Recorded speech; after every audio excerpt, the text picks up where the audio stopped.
अस्सलाम वालेकुम। आज दोबारा फिर से आने की ज़रूरत ये पड़ी लाइव। मसला ये है कि राजा सिंह जो कल रात में बदतमीज़ी किया था, सरकार हमारे नबी करीम सल्लल्लाहु अलैहि वसल्लम की शान में जो गुस्ताखी किया, कल रात से लेके मुसलसल अभी तक भी शहर हैदराबाद ही नहीं बल्कि पूरे तेलंगाना में बल्कि दूसरे रियासतों में भी, जहाँ पर कर्नाटक, महाराष्ट्र, दिल्ली से मुझे जो फ़ोन वसूल हो रहे हैं कि इसके मसले पर एहतजाज हो रहा है। तो एक सोची समझी साजिश के तहत जो है जब इसकी राजा सिंह की सुबह में गिरफ़्तारी हुई थी तो मैं जब ही कहा था कि ये मसला जो है टाइम फिश होने वाला है, पुलिस इसको गिरफ़्तार करेंगी और इन्हें या तो बेल पे वापस आ जाएगा बोलकर। तो पुलिस जब इसको सुबह में जब गिरफ़्तार करे, इसको सुबह में गिरफ़्तार करते वक्त तो गिरफ़्तारी के विजुअल देखिए कि किस कदर पुलिस वाले उसको इज़्ज़त से लेकर जा रहे हैं, उसको ले जाकर कोर्ट में पेश कर रहे हैं। बड़े हैरत की बात यह है कि पुलिस जो इसको पेश कर रही थी, जब नामपल्ली, पहले तो इसके घर कहने से जब इसको उठाए, नामपल्ली कोर्ट में जब इसको पेश कर रहे थे तो नामपल्ली कोर्ट के बाहर राजा सिंह के फेवर में नारे मार रहे हैं। आप बतलाइए कि हैदराबाद की पुलिस क्यों खामोश थी? नामपल्ली कोर्ट में जब इसको पेश कर रहे थे तो बाहर जो नारे लग रहे थे तो हैदराबाद के पुलिस वाले खामोश तमाशा देख रहे थे, किसी को गिरफ्तार नहीं किए, कोई लाठीचार्ज नहीं किए। अगर हमारे कोई लोगों को लेके जाते नामपल्ली कोर्ट में, 2 आदमी को ठहरने नहीं देते पुलिस वाले। ये राजा सिंह की क्यों ऐसे इसके साथ मेहमान नवाजी की जा रही थी? ये पहला सवाल। अब दूसरा सवाल ये देखिए कि कांग्रेस के राशिद खां पहले कंप्लेंट करे आपके Humayun Nagar police station, Nampally police station में, तो जो पहले कंप्लेंट करता उसके ऊपर केस बुक यानी वो एफआईआर इश्यू करके उसमें गिरफ्तारी करना था, नहीं करके पुलिस यहाँ हैदराबाद पुलिस क्या करी, एक एमआईएम के कारकुन के कंप्लेंट पे डबिलपुरे पे एफआईआर इशू करके वो एफआईआर के तहत राजा सिंह को गिरफ्तार करे। तो कहीं ना कहीं ये मैच फिक्सिंग है एमआईएम बीजेपी की पूरे दुनिया हिंदुस्तान में चल रही है। आप लोगों को मालूम है कि कंप्लेनेंट जो है कहीं ना कहीं ढीला अगर कंप्लेनेंट रहा तो राजा सिंह को आइंदा फ्यूचर में मदद हो सकती। एक और एक साजिश। आप बतलाइए कि पुलिस सो मोटो एक्शन क्यों नहीं लिए? बोल रहा हूँ मैं, कल रात में यानी मुनव्वर फारूकी का जो प्ले होने से पहले ही ने ये बोला था कि मैं एक ऐसा वीडियो बनाऊंगा, तो हैदराबाद पुलिस की स्पेशल ब्रांच क्या कर रही थी भाई? खाली क्या स्पेशल ब्रांच हमारी मकबरी के लिए है क्या? राजा सिंह के ऊपर क्यों नज़र नहीं रखे कि इन्हें क्या स्टेटमेंट बनाने वाला है बोल के? तेलंगाना की इंटेलिजेंस डिपार्टमेंट क्या कर रही थी बताइए कि इसको स्टेटमेंट बनाने से रोकने की कोशिश क्यों नहीं करे? प्री एम्ड जाके जो है कोर्ट में इसके ऊपर, अरे भाई इन्हें ऐसा स्टेटमेंट बनाता हूँ बोल रहा, कल के दिन जो है इन्हें स्टेटमेंट बनाएंगा तो इसके साथ ऐसी लापरवाही हुई यानी ऐसा इश्तियाल अंगेज हुईगा बोल के तेलंगाना पुलिस डिपार्टमेंट का इंटेलिजेंस डिपार्टमेंट क्या कर रहा था बताइए? खाली मुस्लिम तंजीमों पे नज़र रखना, खाली मुस्लिम लीडरों पे नज़र रखना क्या इंटेलिजेंस डिपार्टमेंट का वो है बताइए? कल उन्हें जो श्री राम चैनल पे अपलोड करा तो पुलिस सो मोटो एक्शन क्यों नहीं ली? किसी के इंतजार, कंप्लेंट के इंतज़ार पर क्यों बैठी हुई रही बताइए आप? फिर राशिद खां जो कांग्रेस वाले कंप्लेंट करे थे उसके ऊपर एफआईआर होके उस पर गिरफ्तारी नहीं करके ये डबीरपुरे के कंप्लेंट पे क्यों गिरफ्तारी हुई? जबकि 8 घंटे का फ़र्क है वो कंप्लेंट को और ये कंप्लेंट को। तो कहीं ना कहीं जो मैं सुबह में पेशन गोई करा था कि 2014 में मेरी एक तकरीर में मैं चीफ मिनिस्टर के बारे में क्या बोला हुआ हूँ ये सबको मालूम है, केसीआर के बारे में। आज वो साबित हो रहा वो सब कि इसको लेकर भी गए, बेल भी हो गई, उन्हें हीरोइक वेलकम हो रहा उसका, उसकी आरती उतार रहे हैं पुलिस वाले ठहरे हुए हैं, उसके ऊपर नारे मार रहे हैं पुलिस वाले ठहरे हुए हैं। अरे भाई, अगर हमसे कोई गलती होती तो क्या पुलिस वाले हमारे साथ ऐसा रवैया रखते? बताओ, कोई मुस्लिम लीडर के साथ ऐसा होता तो उसके साथ ऐसा रवैया रखते? ये क्यों ये पुलिस वाले ऐसा ढीली पॉलिसी कर रहे हैं राजा सिंह के खिलाफ में?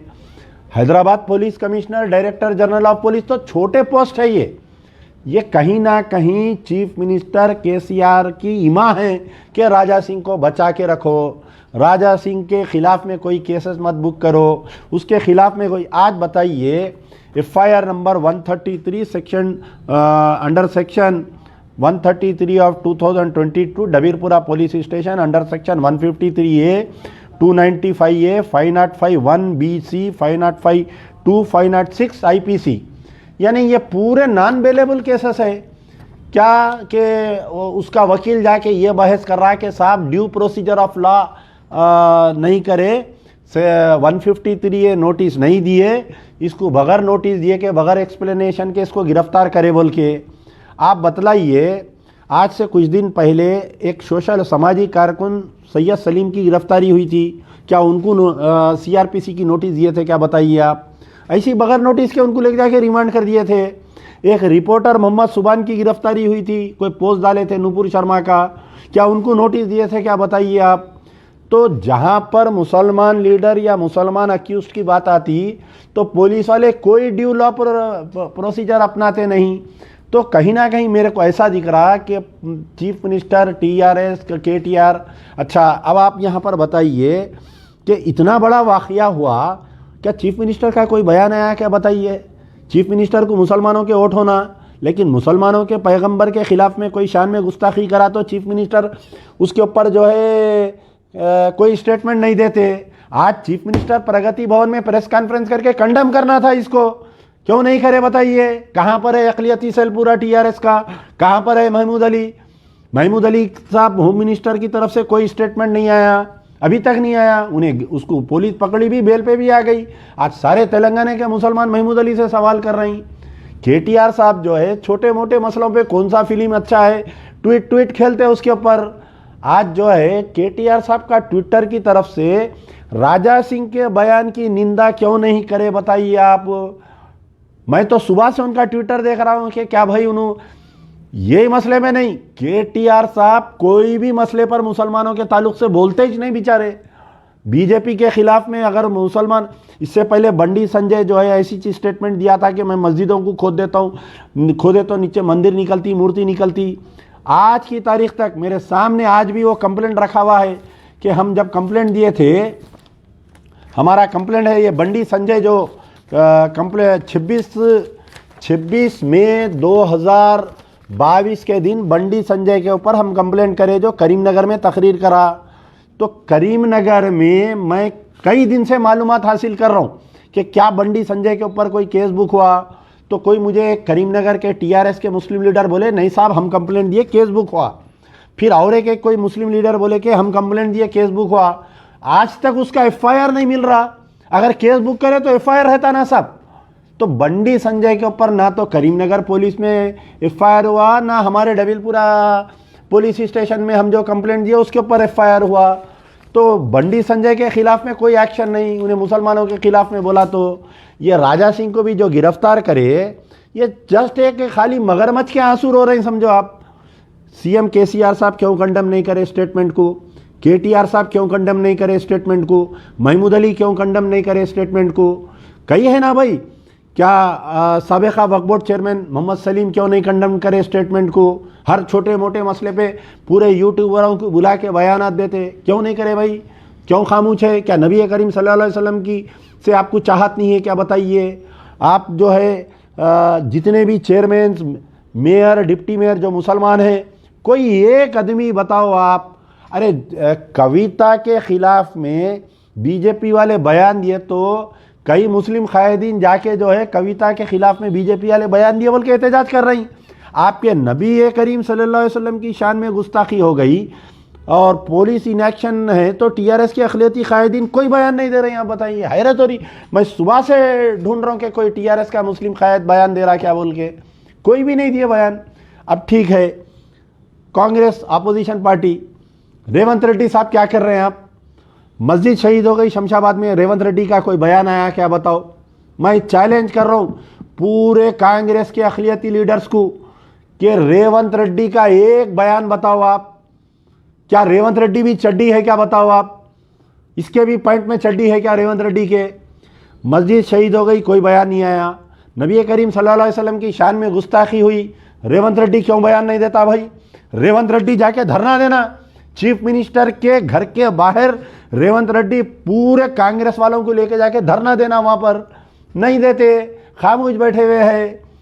तो कांग्रेस के अक़लियती कायदीन अगर रेवंत रेड्डी रोड पे नहीं आ रहा तो गांधी भवन में एहतजाज करना था। आज कांग्रेस के पूरे अक़लियती कायदीन बैठ जाना था पूरे जने कि क्या साहब आप पीसीसी के सदर है, हमारे नबी करीम सल्लल्लाहु अलैहि वसल्लम की शान में गुस्ताखी हुआ। ये गोशा महल असेंबली कॉन्स्टिट्यूंसी में गांधी भवन आता। आज रेवंत रेड्डी क्यों बयान नहीं दिए बताइए आप? मैं कांग्रेस के पूरे अक़लियती कायदीन से मेरा सवाल है, क्या आपके मुंह को सांप सूंघ गया बताइए? क्या नबी करीम सल्लल्लाहु अलैहि वसल्लम की चाहत आप में ख़त्म हो गई बताइए? कांग्रेस के अक़लियती कायदीन रेवंत रेड्डी के खिलाफ में एहतजाज करो, गांधी भवन में रेवंत रेड्डी का पुतला जलाओ कि तू क्यों बयान नहीं दिया साले, बोल के पूछो उसको पकड़ के। आप नहीं करते, पूरे खामोश बैठे हुए हैं। तो यहाँ पर कहीं ना कहीं चाहे वो टीआरएस पार्टी रहो, चाहे वो कांग्रेस रहो, जहाँ पर राजा सिंह का मसला, जहाँ पर हिंदुत्व का आ रहा, जो डर केसीआर को केटीआर को है कि अगर हम राजा सिंह के खिलाफ में एक्शन लेंगे तो हमारे हिंदू वोट मार खाएंगे, वो डर रेवंत रेड्डी को भी है। अब जो कम्युनिस्ट पार्टी के हैं सीपीआई सीपीएम, आज किसी का स्टेटमेंट नहीं आया, उन लोगों का भी कंडेम करना चाहिए था, स्टेटमेंट आना चाहिए था उन लोगों का। तो मुसलमानों का मसला ऐसा हो गया, एक बेवा का मसला हो गया हमारा। कोई एक आदमी हमारे को बयान देने के लिए, हमारे साथ एहतजाज करने के लिए तैयार नहीं है। कोई दलित बहन के साथ रेप होता है कोई दलित का, तो हम मुसलमान ठहर जाते जाके। आज बतलाओ कोई कम्युनिस्ट पार्टी का बड़ा लीडर कंडेम करा क्या बताइए आप? कोई नहीं कंडेम कर रहा है। तो मुसलमानों को समझना चाहिए, ये जितने जाके असदुद्दीन ओवैसी की जो स्पीच थी निज़ामाबाद में कि मैं मरते दम तक केसीआर के साथ हूँ, चाहे केसीआर जो है मस्जिदों को शहीद कराओ, केसीआर राजा सिंह के खिलाफ में एहतजाज मत करो। बड़े भाई तो बोल दिए कि मैं मरते दम तक केसीआर के साथ हूँ। अकबरुद्दीन ओवैसी इलेक्शन में बड़े बड़े तकारीर करते कि हम जिसे चाहे उसे तख्त पर लिटा सकते हैं। बाबानगर की तकरीर है ना कि हम जिसे चाहे उसे तख्त से उतार सकते हैं। आपकी ये तख्त पे बिठाने की, तख्त पे उतारने की जो क़ुव्वत है, जो सलाहियत है, वो कहाँ पर गई बताइए? क्यों नहीं आप राजा सिंह के ऊपर पीडी एक्ट डला रही? जब किसी आदमी को गिरफ्तार करते, जैसा अब हमारे को कई बार गिरफ्तार करती पुलिस, जितने पेंडिंग केसेस है, हम अगर कोई वारंट है तो पहले उसको इम्प्लीमेंट करते। आज राजा सिंह के ऊपर जितने पेंडिंग वारंट्स हैं वो इम्प्लीमेंट क्यों नहीं करे आप बताइए? राजा सिंह जितने कोर्ट केसेस में अटेंड नहीं कर रहा वो आज क्यों नहीं पेश करे? आज होना तो चाहिए था कि गवर्नमेंट की तरफ से एक बड़े वकील को लाके, स्पेशल पब्लिक प्रोसिक्यूटर को लाके बहस कराना था जज के सामने, लेकिन वो आज बहस नहीं हो सकी, जिसकी वजह से उसको बेल मिल गई। उसको आज उन्हें हीरो बन के वापिस आया। उन्हें आज मुसलमानों को जलाने का काम, जो जख्म राजा सिंह कल रात में दिया, आज टीआरएस, सीएम केसीआर और केटीआर वो जख्म पे नमक लगाए। आज हमारे रेवंत रेड्डी वो जख्म पे नमक लगा के हमारे को मुसलमानों को जला रहा है वहाँ पर। तो आप समझो, मुसलमानों से मेरी गुजारिश है कि पहचानो आप इन लोगों को, ये चड्डियों को पहचानो आप, ये दुश्मनों को पहचानो आप। यहाँ पर जो गिरफ्तारी हुई है, कोई लीडर उलमा मशाइखीन निकल के रोड पे एहतजाज नहीं करे, बल्कि नौजवान कल रात से जो एहतजाज कर रहे ना, उसकी वजह से वह हमारा मुतालिबा है कि राजा सिंह के पूरे केसेस 2002 से लेके 2014 रामनवमी और हनुमान जयंती के जितने केसेस है, पूरे केसेस को ओपन करो, पूरे केसेस की लिस्ट बनाओ और पूरे केसेस को स्पीडी ट्रायल लाओ। स्पेशल पब्लिक प्रोसिक्यूटर को अपॉइंट करो। जाके मुस्लिम कायदीन, अगर एक आप मेमोरेंडम नहीं बना सकते तो मेरे से मदद लियो, मैं आपको अच्छा मेमोरेंडम बना के देता हूँ। जाके चीफ मिनिस्टर से आप बात करो। जमात इस्लामी वाले खामोश है, तामीर मिल्लत वाले खामोश है और आपके जमात इस्लामी की तमाम तंजीमें खामोश है। आज कोई जाके चीफ मिनिस्टर से मिला क्या बताइए? सुबह से देख रहा हूँ, उठे बैठे मोटरसाइकिल लेके असदुद्दीन ओवैसी चले जाते, अकबरुद्दीन ओवैसी पूरे उलमा मशाइखीन को लेके चले जाते। आज सीएम के घर के बाहर एमआईएम के एमपी एमएलए धरना देना था, आज कोई भी नहीं दिया। आज सब अपनी अपने उन्हों जाके कहें कि कोहिर में कहीं जलसा कर रही, इन्हों जाके कहाँ बैठे हुए हैं, लंदन के एमएलए तो पता ही नहीं है इनका। मुसलमानों से मेरी गुजारिश है, तेलंगाना के मुसलमानों से, हिंदुस्तान के मुसलमानों से, कि सीएम केसीआर को पहचानो, अभी भी वक्त है, पहचानो। एहतजाज अगर जब तक पीसफुल तरीके से एजिटेशन करो, सोशल मीडिया का इस्तेमाल करो, ये पॉइंट्स रेस करो। पढ़े लिखे जितने नौजवान हैं मैं उनसे मुखातिब हूं कि सारे केसेस को क्लब करके स्पीडी ट्रायल चलाइए, स्पेशल पब्लिक प्रोसिक्यूटर अपॉइंट करिए, राजा सिंह पे पीडी एक्ट डाल के उसको अंदर करिए। बड़े बड़े एमएलए एमपीज उत्तर प्रदेश में जाके देखो, बिहार में जाके देखो, 10-10 साल शहाबुद्दीन को लेके जाके 10 साल जेल में रखे, उसको मर गया आदमी जेल में। वो कार्रवाई तेलंगाना सरकार राजा सिंह के साथ क्यों नहीं कर रही बताइए आप मेरे को। तो हमारा मुतालिबा है मजलिस बचाओ तहरीक की तरफ से, सवाल करेंगे हम वो उलमा मशाइखीन जो जाके टीआरएस की तायीद करे थे, वो हामिद मोहम्मद खान जो जमात इस्लामी के सदर है, आज मैं तुमसे सवाल कर रहा हूं कि क्यों नहीं मिलते आप जाके। जमात इस्लामी एक बहुत बड़ी ताकत है तेलंगाना में, पूरी जमात इस्लामी को लेकर जाओ आप, जाके सीएम केसीआर के घर के बाहर धरना दियो, आप जाके मिलो, मेमोरेंडम पेश करो कि साहब इन्हें आप हमारे सरकार दो आलम सल्लल्लाहु अलैहि वसल्लम की शान में गुस्ताखी करा। मुसलमानों के लिए सरकार दो आलम सल्लल्लाहु अलैहि वसल्लम से बढ़ के कोई चीज़ नहीं है, हमारी जान और माल हमारी सब कुर्बान है सरकार के ऊपर से, लेकिन कोई नहीं कर रहे हैं आज। कल कम से कम कल के लिए मैं उम्मीद कर रहा हूं आप लोगों के ऊपर, कम से कम कल तो भी रोड पे निकलो, कल जाओ जाके चीफ मिनिस्टर से पूरा एक डेलीगेशन मिलो, एमआईएम के एमएलए, एमआईएम के एमपी, एमएलसी, पूरे उलमा मशाइखीन, कल जाओ जाके प्रगति भवन सीएम से मिलो, मिलके पूरे 2002 से लेके 2014 से लेके 2022 तक कितने केसेस पुलिस क्लोज करी उसकी पूरे केसेस का स्ट्रैटेजी बनाओ। एक पूरे मुस्लिम वकला से भी मेरी अपील है कि आप लोग पूरा इसके केस को स्टडी करो, हाई कोर्ट में एक रिट डालो, चीफ जस्टिस से डाल के इसको अंदर करो, जैसा बिहार उत्तर प्रदेश में ये बाहुबली नेताओं को ये जो इन लोगों को जेल में रखते हो वैसा इसको अंदर रखो। फिर बाद में तेलंगाना की गंगा और जमुना तहजीब को बिगाड़ने की कोई कोशिश नहीं करेगा। यार जिंदा सोबत बाकी।